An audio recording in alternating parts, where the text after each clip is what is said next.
This video covers an introduction to equilibrium. The definition of equilibrium is when the forward rate equals the reverse rate for a reversible reaction. Although a reversible reaction which has reached equilibrium may appear to have stopped, it is actually proceeding at the same rate in the forward and reverse directions. Reactants are forming products at the same rate that products are forming reactants. Important here is that the concentrations of the reactants and products have become constant, and they are not changing. This is sometimes called dynamic equilibrium. These concentrations are not necessarily equal to one another. We can also evaluate the extent of the reaction at equilibrium, as it may be favored towards reactants or towards products. It depends on the particular system. A mass action expression shows how the amounts of reactants and products are related to each other. They are set up the same for Q and for K. The only difference between them is Q, the reaction quotient, is defined at any point along the reaction, whereas K, the equilibrium constant, is only at equilibrium. This means that you must enter equilibrium values into the mass action expression to solve for K. There are a couple of things to remember here. The mass action expression is always set up as products over reactants, where each substance is raised to the power of its balancing coefficient. And you will always exclude pure liquids and solids in the expression. Only gas and aqueous substances are included. The mass action expression can be written using molarities or pressures, and they are indicated as Kc or Kp respectively. In another video, we'll learn how to convert between Kc and Kp. The magnitude of K reveals how the equilibrium is favored, either towards reactants or toward products. We can make this prediction simply based on the value of K and do not need any other information. If K is less than 10 to the 0, then the denominator is large compared to the numerator, and the reactant concentrations are higher than the product concentrations. This means the equilibrium is favored towards reactants. If K is greater than 10 to the 0, then the numerator is large compared to the denominator. There are higher product concentrations compared to reactants, and the equilibrium is favored towards products. If K is around 10 to the 0, then there are roughly equal amounts of reactants and products. A comparison of Q versus K reveals in which direction the reaction will proceed to reach equilibrium. If Q is greater than K, then there are too many products in that situation compared to equilibrium, and the reaction will proceed toward reactants in order to reach equilibrium. If Q is less than K, there are too many reactants in that situation compared to equilibrium. The reaction will proceed toward products in order to reach equilibrium. And if Q equals K, then the system is at equilibrium. In our first example, we're given an equilibrium reaction, and we're going to write the mass action expression for Kc, and then we're going to calculate the value of Kc given the following equilibrium concentrations. So to write the mass action expression, we put products over reactants. If we're writing Kc, we include the chemical formulas in brackets. The brackets mean molarity. So our first product is NO2.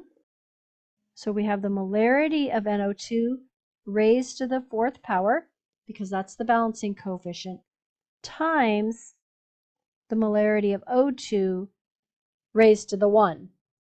In our denominator, we have the molarity of N2O5, and that will be squared.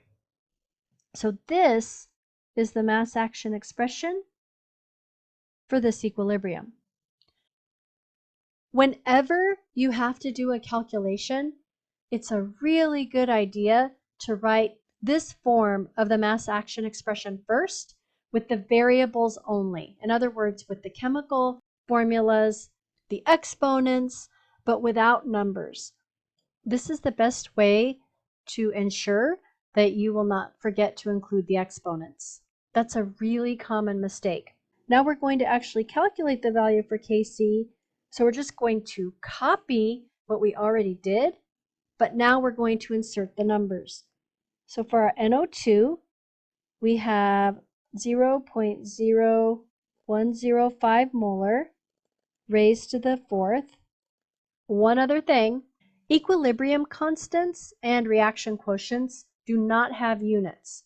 And while it seems like we're doing something wrong by not including the units as we set up these problems and do the calculations, it's actually the correct way to go.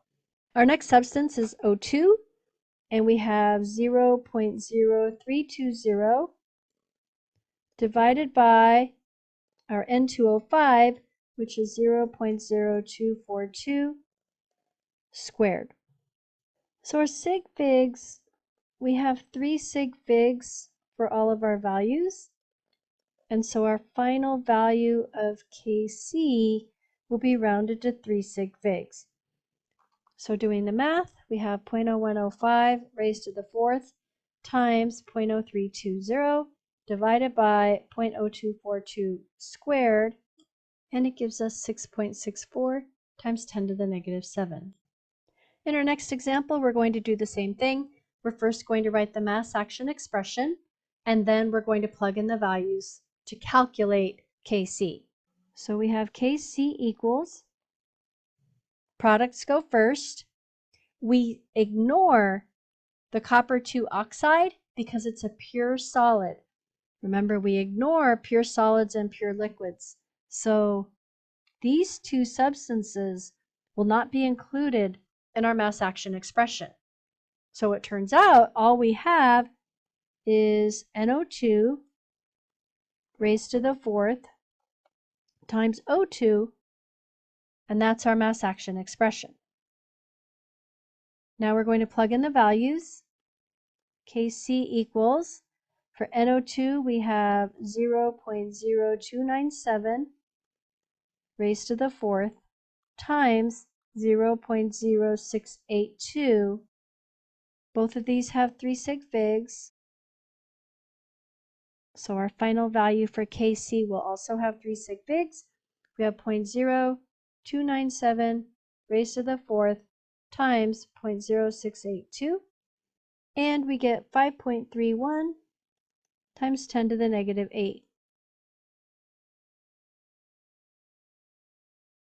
In our next example, we are given a value of Kc for the equilibrium shown at 1500 Kelvin, and we need to determine if this equilibrium is favored towards reactants or toward products.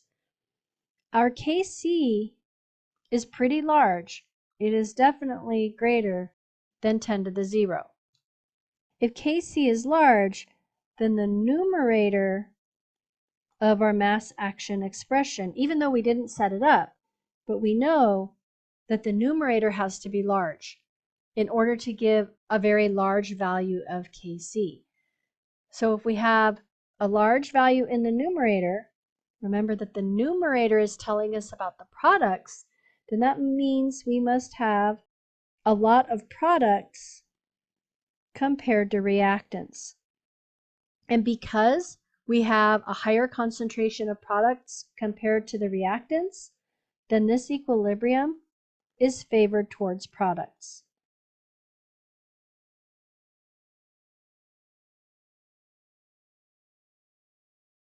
In this example, we have the dissociation of acetic acid in aqueous solution.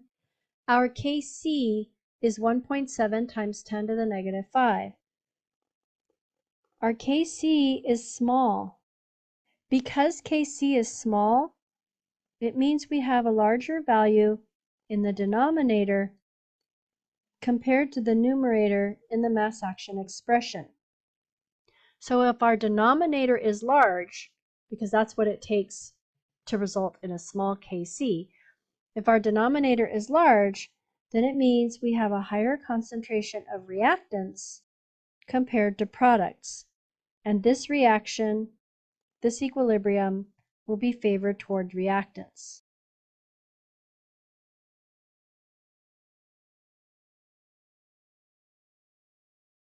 For this equilibrium, we're given a value of Kc.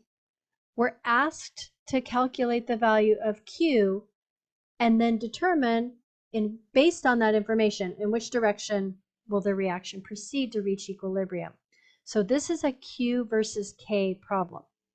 In order to calculate QC, we set up the mass action expression in the same way that we did previously for Kc.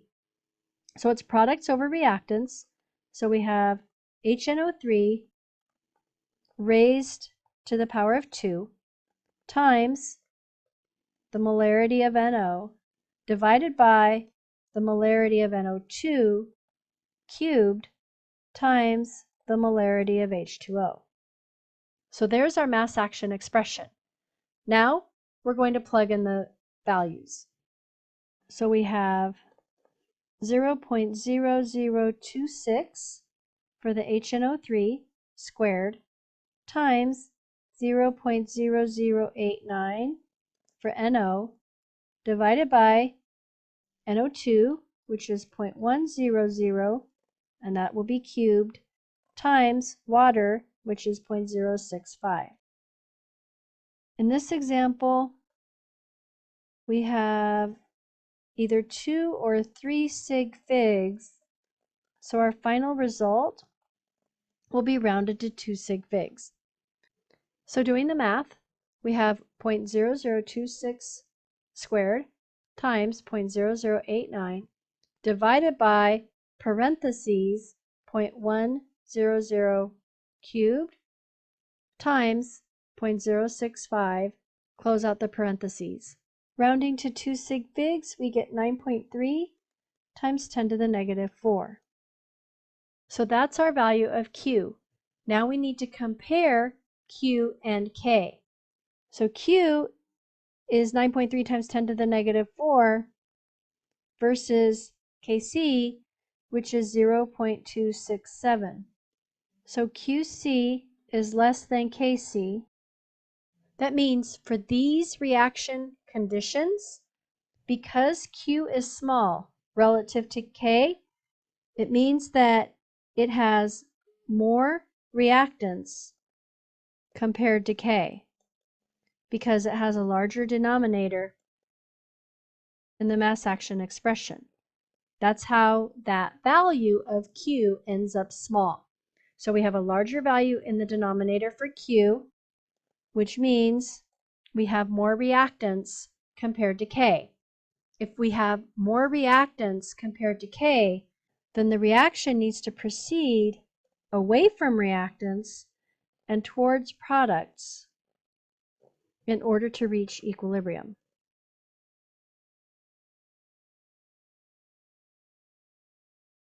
In this example, we have a similar problem where we're given an equilibrium and a value of Kc, and we need to calculate Qc to see in which direction the reaction will proceed to reach equilibrium. So we'll start our setup in a similar way. We'll write our mass action expression for Q. So we have Qc equals the molarity of HNO3 times the molarity of HNO2 divided by NO2 squared times H2O. Plugging in our values, we have HNO3 is 0.200 times HNO2, which is 0.300, divided by NO2, 0.050 squared times 0.055.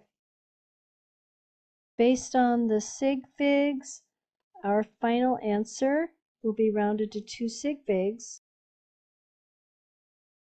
Doing the math, we have 0.200 times 0.300 divided by parentheses 0.050 squared times 0.055, close out the parentheses.